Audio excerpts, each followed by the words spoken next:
शब्द की कोई सीमा नहीं है और शब्द से बड़ा कुछ नहीं है। इसकी गहराई को समझना जितना मुश्किल है, इसे बोलना उतना ही आसान। शब्द किसी इंसान को तोड़ सकता है, जोड़ सकता है, मोड़ सकता है।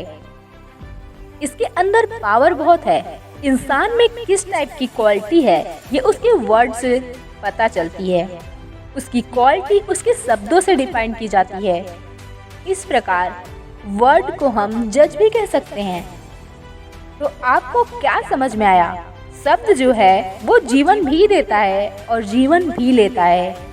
यदि आप किसी को कड़वा शब्द बोल देते हैं तो आपको पता है कि वो शब्द आपके मुंह से निकलते ही क्या मैजिक करता है।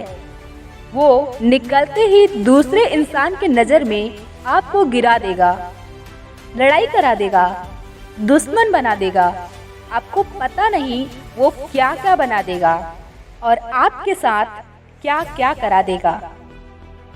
और यदि यही शब्द आप प्रेम के साथ निकालते हैं तो वही शब्द आप चाहे जितने भी खराब हो, आपको ऐसा दर्जा दिला देता है जिसके शायद आप लायक हो या फिर न भी हो, लेकिन आपका शब्द आपको वो हर चीज दिला सकता है जिसके बारे में आपने सोचा भी नहीं होगा। तो शब्दों को संभाल कर यूज करिए, क्योंकि ये शब्द आपको राजा से रंक और रंक से राजा भी बना सकता है। यदि दुनिया में कोई जादू है तो वो है शब्द, जिसे कोई देख नहीं सकता पर महसूस हर कोई कर सकता है। तो शब्द को हमें बहुत सोच समझ कर यूज करना चाहिए। आपने शायद सुना होगा कबीरदास जी का ये दोहा, ऐसी वाणी बोलिए मन का आपा खोए, औरों को शीतल करे आपो शीतल होए।